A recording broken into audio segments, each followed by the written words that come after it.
Hello everyone, it's Erica with Crafteinated, and today I'm going to be doing a different type of video. I had posted on my stories on Instagram for you guys to ask me questions for a Q&A, and I have the questions that I wrote down here from those, and so I'll go through these.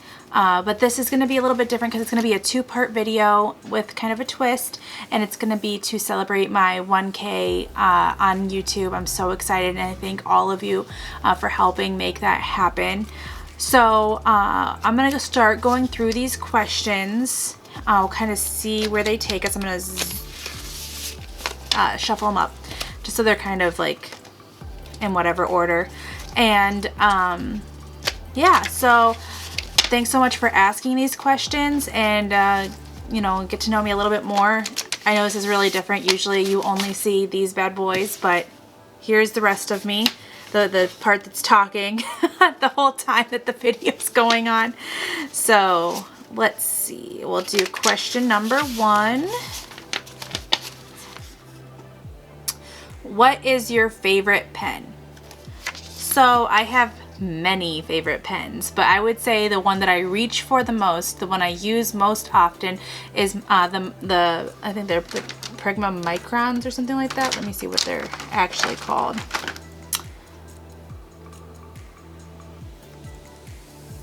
Yes, so this is the 05. I prefer the 03. If I'm going to reach for one, it's going to be that one every time, but I like all the sizes.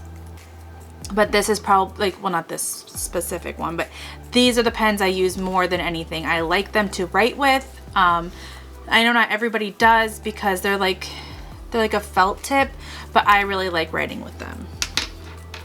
All right, question number 2. What's your favorite color? So I love all colors. Like, I love rainbow. I don't think there's a color that I don't like. And the thing about colors is I feel like every color has its place and purpose. Like, do I think that brown is necessarily a beautiful color to use in my bullet journal? Maybe not. But is it a beautiful color for someone's hair? Yes. So I love all colors, and I would say probably my top 2 are pink or blue, but I like all colors. Every color is good. So next question, what is the best notebook to use for bullet journaling? So that's a difficult question, only because I can tell you what the best one for me is. I like Archer and Olive. I started bullet journaling with a cheap bullet journal. I went and got it from Michael's. It was like $4.99 or $5.99. I think it was Artist Loft. That sounds real. And like I said, it was cheap. And the bleeding and the ghosting was more than I could take. As somebody who wanted to do like pretty and artistic things in their bullet journal, it just did not work out. So I started that one in 2020. January, I did my initial setup. I did January, I did February, and then I moved into an Archer and Olive for March and the rest of eternity, I guess, because I have such a collection of Archer and Olive journals. I don't know that I'm ever going to buy another journal because I don't know that I'll ever need another journal, which is fine. I love them. So the best notebook to use for bullet journaling, if you're going to be doing art stuff in there, it's a higher GSM. But truly, you can use anything as a bullet journal. You can go get a notebook from Walmart for 50 cents as your bullet journal. Whatever works for you. I think that the best notebook for bullet journaling is the notebook that works for you. I'm gonna go with that answer. Final answer. Okay. Have you read Writer Carol's book? I am reading it now. I have not finished it. I'm about halfway through. I started it at the beginning of this year, and I'm just having a hard time finishing things that I've started this year so far. I also started listening to Watership Down on audiobook, and I started them both at the same time. I think that might be part of the problem, is that I'm having 2 stories or 2 things go. Well, I guess one's more like fiction, bunnies, and one's like nonfiction, the Writer Carol book. But I don't know, it's just like hard to split my time. I wish I would have just started one so I could finish one and be on track. but I'm about halfway through the Writer Carol book. And it's a good read. If you haven't read it, I recommend it. I've enjoyed it so far. If you could bring one crafting item with you on a deserted island, what would it be? So when I wrote these questions on these note cards, so I already know what they all are, obviously. But when I got that question, I was like, that's rude. Because I need like at least five things to go on this deserted island with me. Because I would need paper, I would need a cutter, I would need adhesive, I would need ephemera, I would need my, enamel dots, maybe some chipboard. But after thinking about it for a while, I think that the only thing that I would think would be worthwhile to take one item with you, well,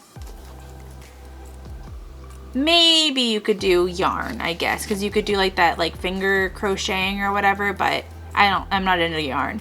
I would say origami, because you just use the piece of paper, you fold the piece of paper makes something, and then you feel like you have done something. So I would probably say origami paper. But that's a rude question.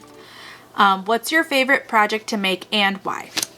I love to make the mini albums. I follow the tutorial by Christy. I haven't branched out and done other ones yet. I really should, but I just love her so much, and I've like gotten good at it so that I don't want to do anything else. I just love them. But Christy's mini albums are amazing. They have so much space to hold photos. There was one time I made an entire album, and then I went through and I filled the entire album with photos, and I gave it to my friend for her 30th birthday.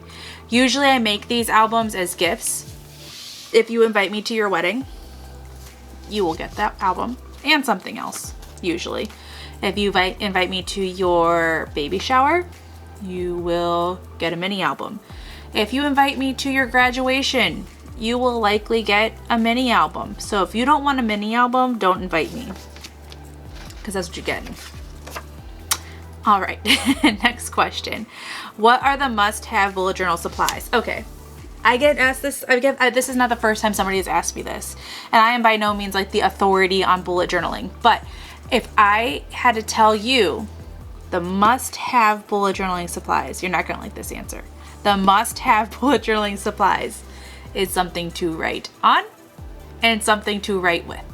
At its core, bullet journaling is a productivity tool, and it's about like analog record keeping, and you remember what you write and that kind of thing. So that is all you truly need to bullet journal. So when you say must have, you must have a pen, you must have paper. For me, must-have bullet journaling supplies, just go ahead and head on over to Archer and Olive's website and buy yourself a bullet journal. That's a must-have for me. Then you can use any type of pen. I like the acrylographs. I like mild liners. I especially like the Tombow Gray for my drop boxes. I like adding the shadow to that. I like the Caron brush pens, microns, jelly rolls for blackout. Yeah, I mean, I have a lot of must-haves, but you don't need to be as extra as I am. You can do bullet journaling, and it doesn't even have to be anything that's fancy. And a lot of people who do bullet journaling use the dot grid notebooks. That is not a necessity either. You can use a lined notebook from Walmart. You can use that $4.99 book from Michael's. You can use anything. Okay, next question, because I go off on tangents. How often do you do your nails? I do not do my nails.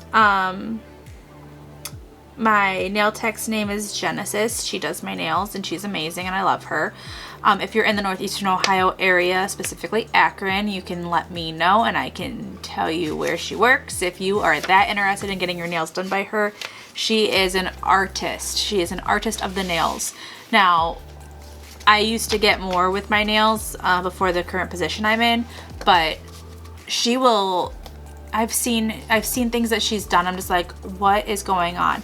One of my favorite things that she said that she did recently is she did, It was for International Women's Day. She did a different like nude skin color tone on the girls' nails, and then did outlines of different like body shapes.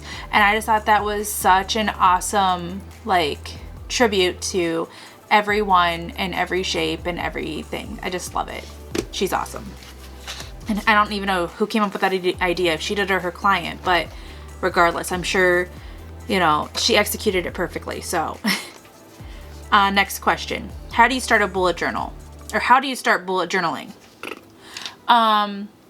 Again, you get your something to write with and your something to write on and you get started. I get really excited about starting my new bullet journaling or new bullet journals like at the beginning of the year or whatever. It's just so much fun to me to like map out my 6 months, map out my year. What do I want to get out of this? What do I want to do? Where am I going? You know, things like that. Like, I love that. That's like what, honestly, I get more excited to do my initial setup than I do my month to month. Which it's fine. I'll do my month to month. That's part of it. But I just get really, really excited when I can sit down and just map what everything's going to be like. Or ideally, I should say. But for me, the first thing I did before I actually started bullet journaling is I researched. I watched videos, I reviewed Pinterest, I made a list of different types of spreads I thought would be useful to me. And since my first bullet journal, that has evolved. So each time I do a new bullet journal, I might take the things I use the most and put it in, and maybe some new ones. And the next time I do a bullet journal, I'll take the ones I use the most and maybe some new ones. And eventually, since I haven't been doing it for that long, it's only been about a year and a half, eventually I will probably just know what I'm going to put in it, and it's going to be the same every time. Maybe a different type of layout, but like the same information, the same end game. Like, I've been doing the same like gratefulness page for the past 2 bullet journals. So maybe I do a different, I like having the gratefulness page, but maybe I do a different layout. So if that makes any sense. That had nothing to do with the question. How do you start bullet journaling? Research. Research a little bit and make a list and just get started. I mean, it's never too late. You can start in the middle of the year. I started my first Archer and Olive in March because I did not like the one I was in. So you can start anytime. There's no rule saying your bullet journal has to start January 1st, 2021. There's no rule saying that. I like my bullet journals to start. So how I do mine typically is every 6 months. I map out, I go through the bullet journal itself and I say, okay, I need this many pages for my meal prep pages. And because at the back of my book, I have meal prep pages, like where it has like what we're going to be eating that week, and at the bottom it has a grocery list to make. So that's like the last like 20 or so pages. 27 I think is what it was, because there's 27 weeks I think in this first 6 months of the year. So that's my last 27 pages, and then I map out, okay, so if I do 1 page on either side for each week, how many weeks are there? Okay. And if I want to do a notes section in each, like my brain dump, or like this last month I did happy thoughts. If I want to do one of those in each month, how many of those do I need? For my monthly page, how many of those do I need? And then I kind of see what I'm left with and I say, okay, I really want this in there, like my bill tracker. I really want my self-care routine in there, my PTO tracker, my master cleaning list, which I think I'm going to revise that this year or this next 6 months. It's not really working for me. Like, I'm doing stuff, but it's just not, the way I have it set up, it's just not working. I've done it for the past couple of bullet journals and it's a good idea, but I don't know that it's as good as it could be. I'm going to look into something else. And so like, that's kind of how I set my bullet journal up. If that's the question, how do you start bullet journaling? That's how I start. I look at the book, I look at what I want, and I see how I can fit as much of what I want in it to last me. Like, now, down the line, I'm actually thinking about doing like 4 months in a bullet journal, but I don't know, like, I go back and forth. Like, I'm thinking really like maybe I'll use one of, like, I got a square notebook from Archer and Olive. It's really cute. It's the teal one with the cross arrows. Like, do I use that for like my cleaning and my bill tracker and all of that, so that it, like, my full like tracking type journal is at home and is bigger and has room to grow and last me for 5 years, a 5-year plan. And then I have my A5 travel notebook or B6 or B5, whatever I want to do as my weeklies. And, you know, like, then I can get more out of that journal. And I don't know what I'm gonna do. I'm just rambling. Sorry. We'll get back to the questions. This is how my brain works. But that's what I'm kind of thinking about doing, is maybe one day moving to a more sustainable bill tracker that's not just for this year, but maybe next year. And maybe, you know, have that goal of things being like removed from your bill tracker. Wouldn't that be nice? Or, blacking out the bottom so you can't add any new bills. Like, or when one goes away, black it out so that you can't put anything else in that column. Like, and whittle it down until, like, you're literally just paying for the things you have to, like your car insurance, your house. Like, that's the goal, financial goal, for I think a lot of people. So I digress. So we'll go to the next question, because I could talk about this forever. Where do you get your stickers? I get my stickers from so many places. I love sticker shops. My two favorite, I'm a little bit partial to because I'm a PR girl for them, would be Stuck on Creations, or Kay, and Savannah Paper Co., which is Karina and Ray. They're both amazing, and they're, like, honestly a joy to PR for. And then I would say maybe Sugar Pop Fizz, Rebel Ink. Thumbelina's really good. She makes stickers kind of specifically for bullet journaling.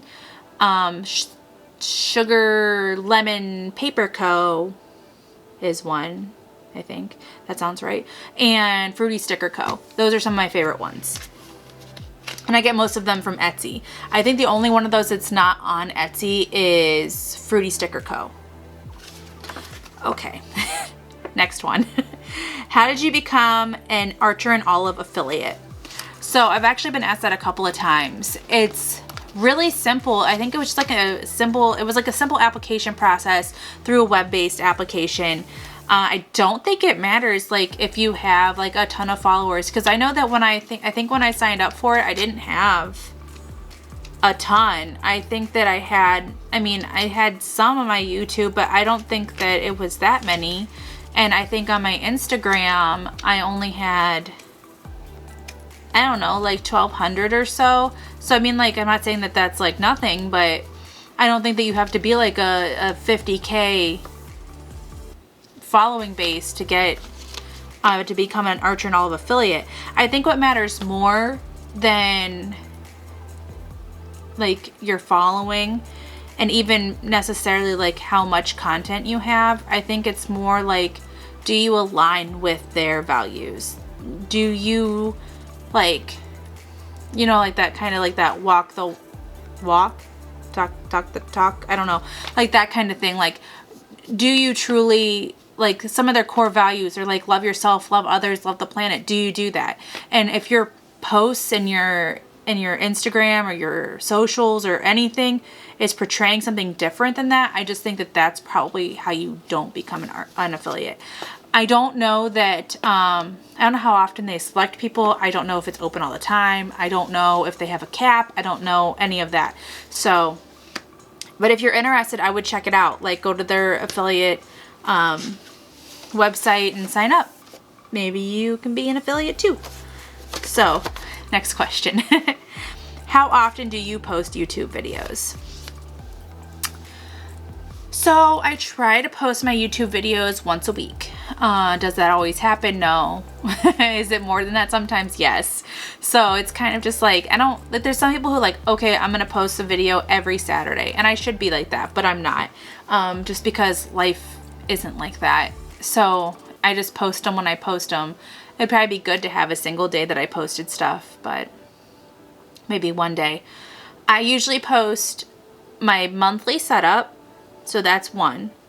I post my Inky box unboxing, so that's another. If there's any type of anything that I get, like mystery box or subscription box or, you know, grab bag or whatever, I'll post an unboxing of that. And then I also try to do one crafting video a month. So between all of that, it usually equals out to be one a week.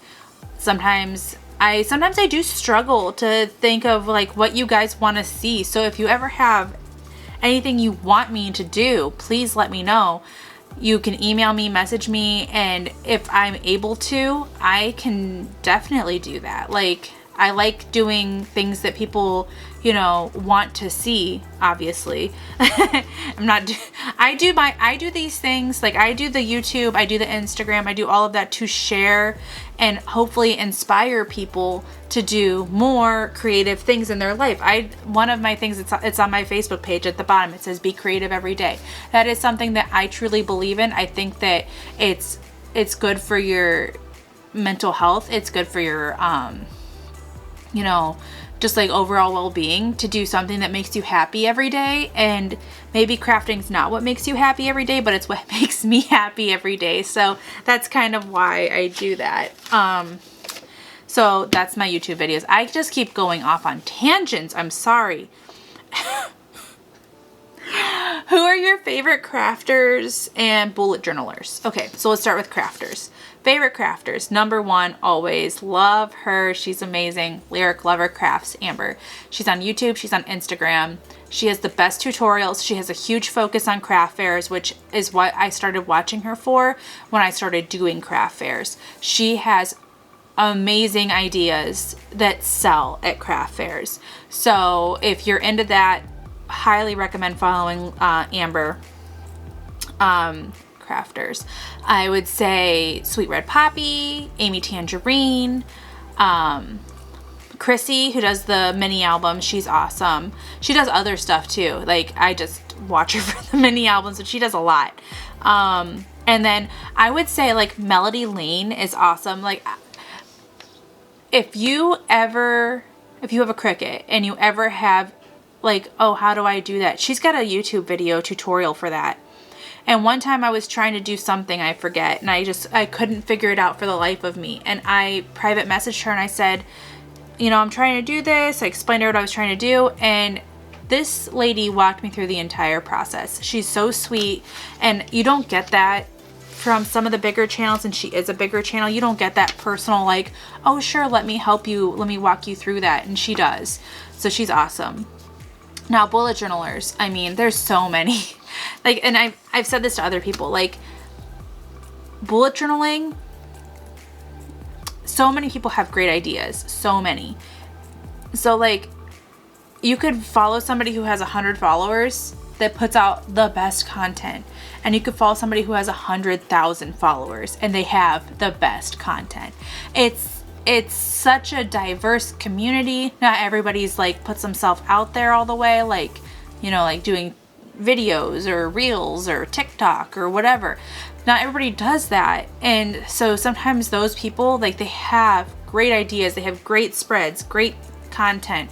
They're just not, or maybe they're just not in that point in their life where they can, maybe they don't want to, but there's a ton of great bullet journalers out there. I would say the ones that I enjoy following the most is anybody on the Archer and Olive affiliate team. If you go to Archer and Olive community on Instagram, you can see who all the who the design team is. Like Men Who Bullet, Haley, Nicola, Bonnie, all of them. They're great. And then I like to personally follow like smaller, maybe less known. There's a ton I like to follow. I can't even tell you everybody. Some people that I really like to follow are my friends. Like, so Let's Plan with Chrissy. That's Chrissy. And then Stuck on Creations, Kay. She also has a sticker shop, but she does a bullet journal and a TN. Love following her stuff. And like, there's this one lady, I think her name is Valerie. She's on Instagram, and she's the one who does like the neon lettering on the blackout. That's amazing. She's amazing. it's just like, and like there's so many like that. There's like this, I think her name is MSRK_plans. Her stuff's great. She does stickers too, like me, so love my sticker people. But yeah, I mean, there's so many good ones. If you could choose planning or crafting, which would it be? That's rude. But just kidding. If I had to choose between planning or crafting, I would probably have to pick crafting. I've been doing crafting my entire life. And the thing about planning is that you're looking towards the future and planning what you're going to do. And the thing about crafting is a lot of the times you're making these spreads about the past and where you've been. And I just love doing both of them because it kind of just like, it makes you reflect on the past and look towards the future. And I love that about both of them. But I would have to pick crafting because it's just much more versatile. Like, I have done so many different things crafting. Like, I've done stuff with wood, I've done stuff with yarn, I've done stuff with vinyls and HTV, and it's just such a broader category of things to do. I'd have to pick crafting. You may not think that's what I would pick because I do post a lot of planning stuff, but that's because the planning is more of a day-to-day thing and the crafting is more of, okay, I'm gonna set this time aside to craft. The planning I do every day though. I guess I didn't really answer the question. Oh, I did. Crafting. Okay. Why do you like to craft? So crafting to me is like meditating, I guess. Like, if there's anywhere that I've ever been or I've ever felt like at peace or zen or, you know, I don't know, like just like relaxed is when I'm crafting. I'm not saying that I've never gotten angry at a project and that I've ever just wanted to throw the whole thing out the window, because I think we've all been there with anything that we do, even if we enjoy it. And sometimes it does feel like there's like a time, like where does it become, is it a hobby or does it become like a second job? Because I work full time and then I do this crafting on the side, and I do craft shows and I do special orders and things like that. And like, at what point does it stop being a hobby for fun? Which, if you listen to Men Who Bullet Journal, he has a great podcast up about hobbies right now, and I completely relate to everything he's talking about. Like, when he's talking about, like, he said something about like people who collect cars, and I'm like, oh well, I haven't spent that much money yet. Let me just get a couple, fancy cars worth money in here, and sure. But like he said, that like, at what point does your hobby become your second time job? Because if you look at it, like, I do my YouTube, and I do my Instagram, and I do my planning, and I do my crafting, and I put all that content out. And at what point does it stop being a hobby? I'm doing this for fun because I like to. Does it become like a second job, so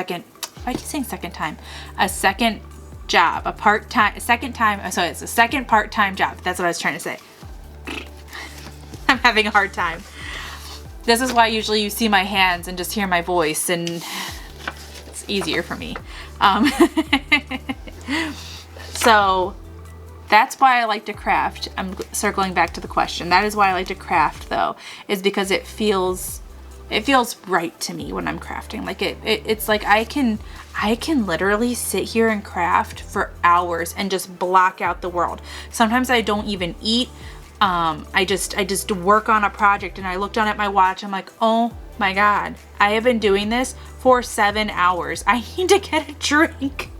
So it's like something I completely engross myself into, and just, I don't know. It's just like when I just feel like it's zen.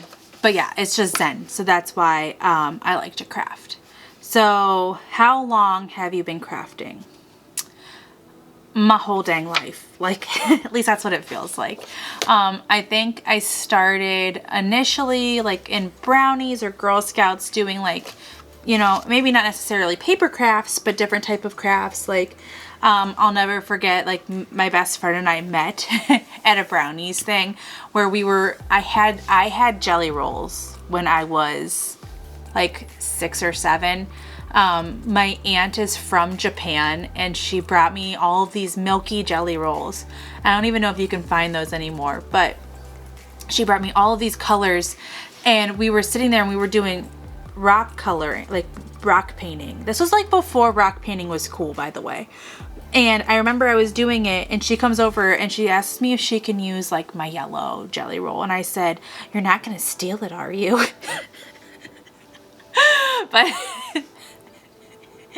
oh, that's so funny. But now we're best friends, and we've been best friends since then, and it's a lifelong friendship. You know, I was in her wedding, she was in mine.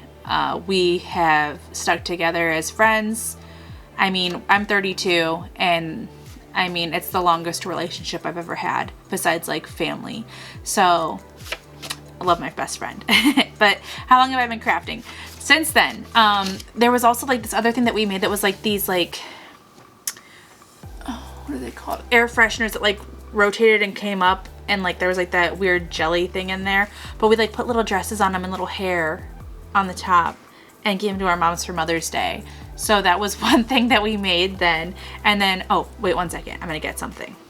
So before I get into this, I didn't start paper crafting really probably until junior high, maybe like 15, 16. And at that point it was maybe like more collage-y type stuff, like cutouts from magazines, pasting in, that kind of stuff. Then it kind of graduated to doing scrapbooks. And then from there I started doing cards and things like that. I rarely would buy a card. I would make a card for anybody, for anything. And then, I don't know, probably about 10 years ago, so when I was like 22, 23, I started doing like invitations for people. Like I made a couple of invitations for some different baby showers and birthday parties and things like that. Then it like kind of graduated into, you know, doing, within the last couple of years when I started doing the craft shows and things like that, and then making more things like, and other things along the way. Like it wasn't just paper crafting. Like I would, like I said, I would do all kinds of stuff like HTV, vinyl, Mod Podge. It was home improvement projects or home decor projects. But like one of my favorite things I did, this was in like 2017, 2018 was when I was making these items, is I made everything for my wedding. So these were the program fans that we used at the wedding, and I made all of them. And I just loved the way they came out. I think they're so cute. And we got married in August, so you know, if you were a little warm in our outdoor wedding, you could fan yourself. And I made all the signs. I made all the escort cards. I did a lot for the bridesmaids and groomsmen gifts. I made my mom an entire scrapbook. I made my dad a scrapbook. Like, that's what my gifts were. And I feel like they meant, well, at least to me, I feel like they meant more, because anybody can go buy, you know, your dad something. I mean, dads are so hard to buy for anyhow, but I think that that's something that was special to him, because it was like from a young child growing up and like all these pictures of us together, and I tried to focus on just pictures of him and I, and same with my mom, just pictures of her and I. So I digress, as always. And then I did these were this was the favor. So it says for richer, for poorer, and then it was an envelope, and on the inside went a scratch off, and on the outside, my dad, love him, he went to all these different banks because I wanted shiny pennies on the back. But you just put some glue, put some like hot glue, and then put the penny down as like a wax seal. So when you open it up, you'd have your scratch off, and you'd have something to scratch it off with. So that was, I thought they were pretty good. I thought people liked them. I don't think anybody really won anything besides a few dollars, but what'd you expect? And then this was our wedding invitation. This is like, I'm not sure if you can tell, this is like a shimmery white, And this is like, this took me so much time, you guys. So I'm trying to cover my address here. Here, I'll use the back of this card. So like I use the Samantha font on everything. So that's our names, like it says Matthew and Ericka. And then I used Dream Orphans and Samantha as the font. And it was just a really good pairing. So on the front it would say Mr. John and Mrs. Jane Smith, and then their address. And then when you open it up, on this side of the card, it would just have their name, the inner envelope. And then there was these really cute wax seals. I bought these off of Etsy, and then I went around like a crazy person and used used a gold Sharpie to outline the tree and around the wax seal. And then this is the card on the inside. It's a gatefold. And while when I was researching cards, I loved the gatefold look. But I'm like, I really need a pocket to put all my stuff in. So Ericka decided gatefold pocket. So I really thought that was a cool design. I hadn't seen many like that ever, I don't think. And then these were like these cute little heart cutouts I did with my Cricut. And the writing is a shiny black pen that if you touch it, it smears. So I had to let them all dry for like 3 days before I put them on. These all got out on time too. And I think I made 140 of these invitations. Yep. So, this was our return envelope that went with you know, your RSVP card, you know, pre-stamped. Please make sure you pre-stamp your return envelopes or do an online one. But it says the future Mr. and Mrs. Herrick. And then on the back, that is, I'm not sure if you can tell, but there's birds embossed on the back. And then for the envelope on the back, I'm not sure if you saw that, there's birds embossed down here. And then I made each of the cards that went inside. And this one right here was almost the bane of my existence. It was so hard to do a map. So hard to do a map. I figured it out though. And then all the other cards, just like I think they're half an inch step down for each one. And then on the inside is the actual invitation. I'm having a hard time. And I just thought this gatefold was beautiful. It is very fragile. But yes, so the birds embossed here and here, I did like a bajillion times because what I say, I think I made like 130 or 140. So times 2. That's how many times. And I have the crank cuddle bug, not the electric one. And so I'm cranking them and I only have one folder. So I even though I had 2 cuddle bugs at that time, I only have one now. I got rid of the other one. But so that was like a labor of love. Like this, who does this? Who does this? Who puts that much into something that a lot of people just throw away? I do. I do. But it turned out beautiful. The cards turned out beautiful. The wedding was beautiful. You know, I loved everything I made. So I think the question was how long I've been crafting. Forever. But you know, it's like I like taking on big projects.